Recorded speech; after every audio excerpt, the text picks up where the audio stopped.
Hey, Neffy. Hey, Gabrielle. How's it going? It's going good. Okay, so we're starting a podcast. We're starting a photography podcast, and we're going to be just talking about running a business, just about growing your creativity, and just chatting with each other. We don't know where it's going, how many episodes we're going to do. We don't even have a name yet. That's okay. We thought we're just going to start recording it even without a name. So if you have a name for us, email us. Let us know. A great place to start is, how did your photography journey begin? So how did you know you wanted to become a photographer? When did that happen? And what journey did you, how did you pursue that goal, and how did you achieve that goal? So do you remember the moment that you decided that you wanted to be a photographer and start a business? Yes. Okay. So I guess if we're talking about the moment, it was actually right after I finished seeing my wedding photos. I had just came back from my wedding photographer's studio, and I was like, wow, this is really professional. Like, she was very professional with her contracts, how her and I had met. And I was like, man, she must make some pretty good money doing this full time. I didn't think that it could be like a full-time job until, I was seeing that she was photographing X amount of weddings per year.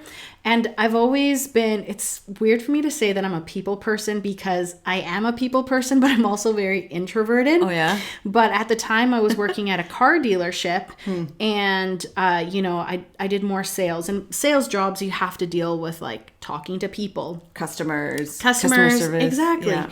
And so for me, I've always been a creative person. And in a way, I've kind of always liked photography. So I just kind of thought, hey, you know what? Maybe I should give this like a try, because I genuinely love, watching like wedding blogs or like engagement blogs. And I really loved seeing like a documentary style of photography where it wasn't just like, I shouldn't say like boring is not the word to go and use, but like just, something standard photos, that didn't have any like storytelling with it, right? Like I really liked that. When I would see like my wedding photos or other photographers that I would follow, it looked like a story. Like it had like a beginning, a middle, and an end, and it all flowed.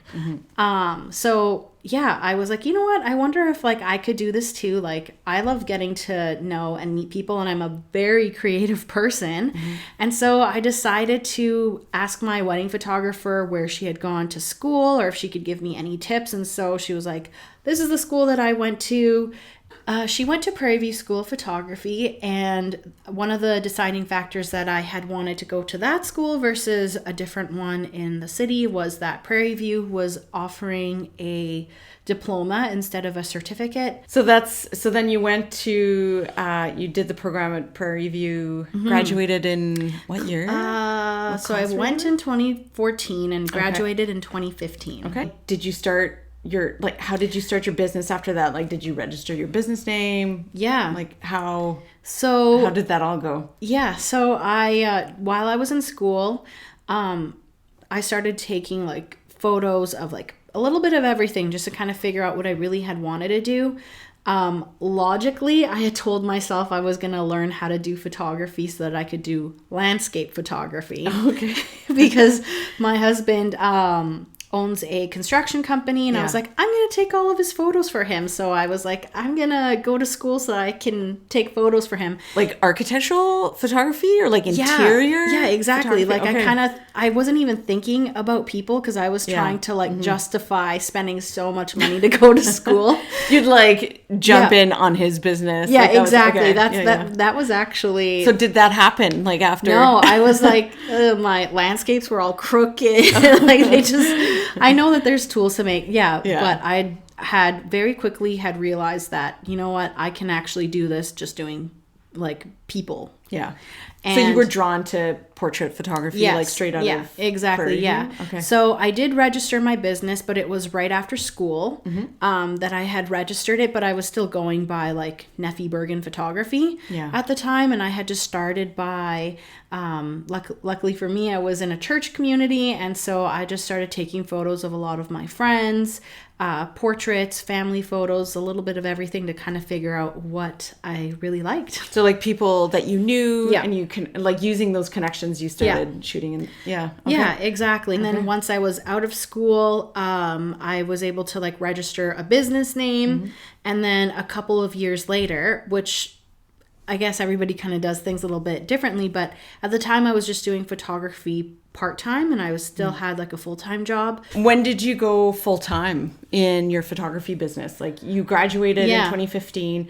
I'm always curious to see, like, everyone has a different journey. Yes. And I know people say, you know, on average it takes about 5 years. This is what, when I went to photography school, a lot of people would say, our teachers would sort of help us understand that, you know, it's normal for it to take 5 years to go full time with your photography. So it kind of helped to manage expectations because, were you know, never told that in school. We were never like kind of really told that. So, so how long did it, like, when did you go full time? To be honest, 2 years ago. Okay. 2 years ago is when I went full time. But I think I actually could have gone full time much sooner. I think a part of me was kind of like very scared to completely trust the whole process of being fully self-employed. And so a lot of times I would say no to jobs because I was working. But now I realize, like, you know what? If I would have just said yes to all these jobs, I would have got so... You would have been full-time, I would have been full-time way sooner. But I wasn't making bad coin for even doing part-time. So even part-time... you know, it was about 50% of my income as a full-time employee. So it's, I mean, I had a little bit of a different story. I got into photography as a teenager. I got a point and shoot camera when I was 13. Just like a film camera. And it was just, I was just playing with it. It was just a way to make art. But I never grew up around other professional photographers. So I didn't even know... Like, to me, that wasn't even in the realm of possibility of a career. And what I wanted to get into was documentary filmmaking. Like, that was my aspiration in high school. And then, and then I started pursuing that, but it wasn't quite what I thought it would be in my head. Okay. And at the same time, I was starting to take photos.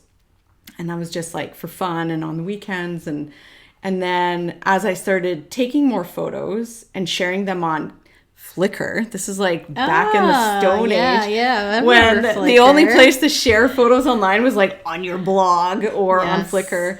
So I started sharing photos online and people were starting to see them. And then they were asking me to, you know, take their photos. And then I was like, oh, I get to make money. You know, I'll charge them $100 and I'll start shooting. And I was like making so many mistakes because I didn't have a lot of education at the time. I would just take night courses and I made a couple big mistakes on some of the shoots. Like one shoot I shot, this was like back when I was shooting like on my Nikon D50. So like a really crummy camera, but I shot at a super high ISO by accident. And then the pictures are so grainy and I felt horrible and I couldn't fix it. And so then that kind of scared me into like, okay, I need to figure this out. Someone told me about Prairie View and it's like a 1-year diploma program. It's like full-time, it's intensive. Like you jump in and like, you know how the program was. It's like, they recommended that you not have a part-time job while you're in school because it's so intense.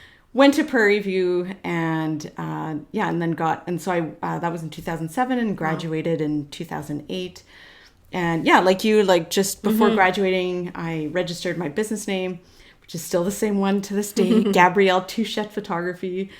And then just, you know, it's just like word of mouth, right? So I just like started taking photos for like my sister's friends who were getting married that summer. And, but yeah, I didn't, you know, at first you're just making a little bit of money. So it's a bit on the side. So you have to have like a day job to supplement the income. And, I started teaching at Prairie View as well. So that kind of helped, with the income as well. And actually teaching was the best form of education in a way. Because when you're going over everything over and over. Yeah, and you have to know everything way better than all your students. So you're actually digging into the material a little bit more. You're testing and you're trying and you're shooting a lot more. So teaching actually kind of helped me, you know, that helped me get further ahead quicker because I was sort of under pressure to be a good teacher. Yeah. I had some good photography mentors at the time who were about 10 years, or 5 to 10 years ahead of me in their career.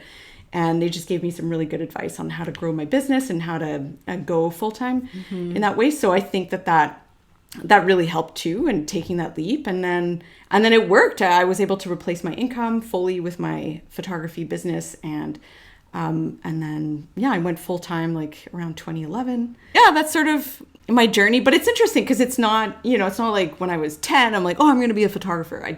That wasn't even, I feel like back in, like I grew up in the 90s, the 80s and the 90s where everything was on film and wedding photography was like extremely cheesy, and it's not what it is today. Yeah. So we didn't have anything to look at, right? Yeah. Like we didn't have a lot of content, or not like how accessible it is now. I wonder when it started that photography stopped being like cheesy and became this whole like documentary style sort of thing. Yeah. It's interesting. Yeah. I sort of feel like maybe it happened when everything went digital.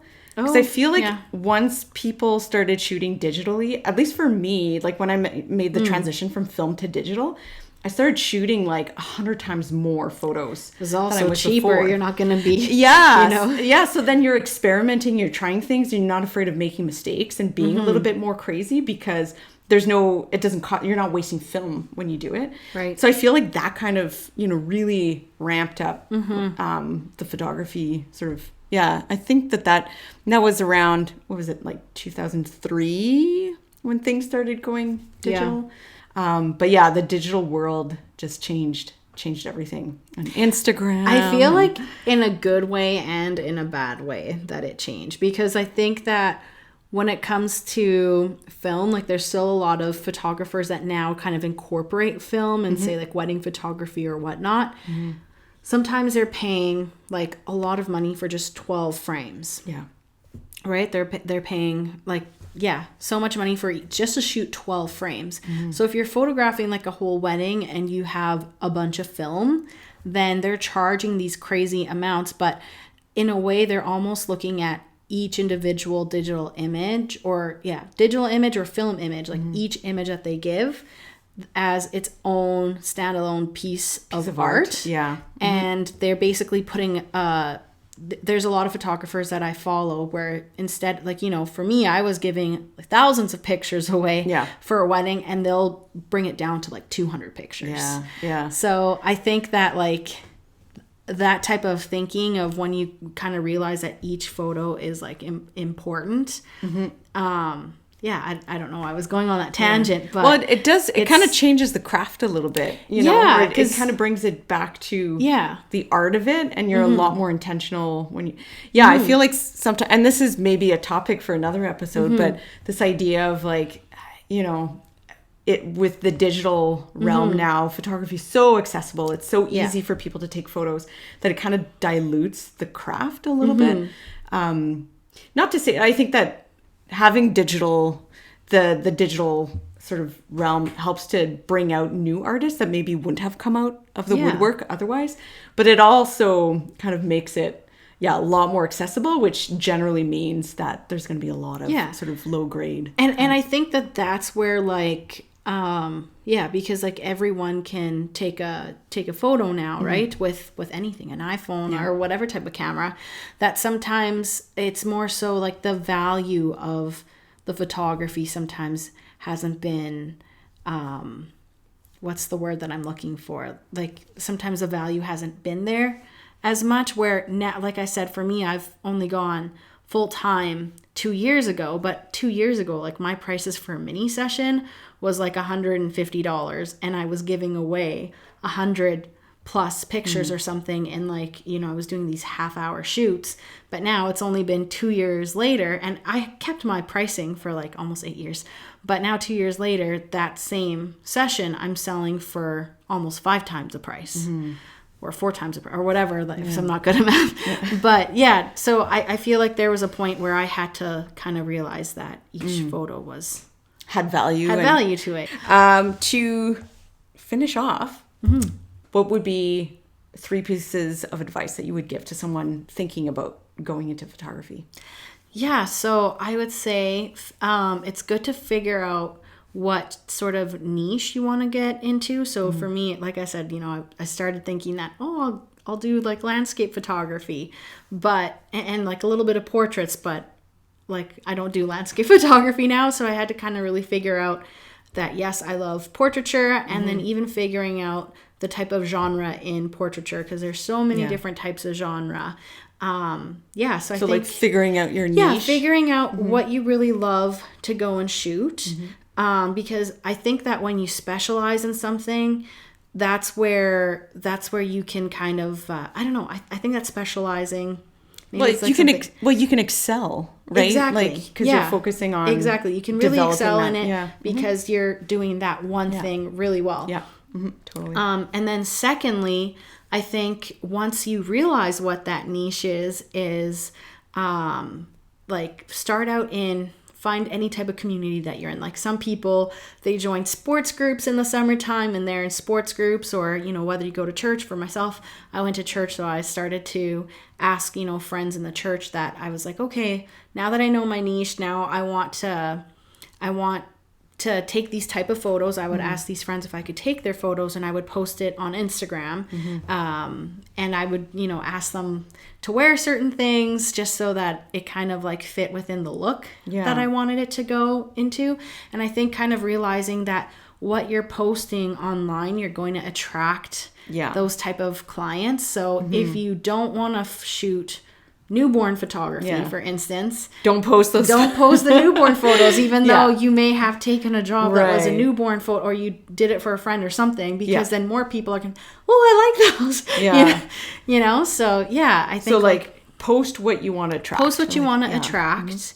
And figure like I still think that it's like a learning process to still shoot a bunch of stuff, because you'll know if you like it, or you'll know if you don't like it. Experiment. So I actually just did a family shoot for a family that I've been taking photos of since photography school, and my client was like, oh, you took newborn photos of a friend of mine. She had said that you had reached out to her and you were wanting to do newborn photos. This was like 8 years ago, and I'm like, I don't really remember. I had to kind of go through that process to figure out that I didn't want to do that, or figuring out that portraiture, you could really niche down, and there's such a variety of it. So.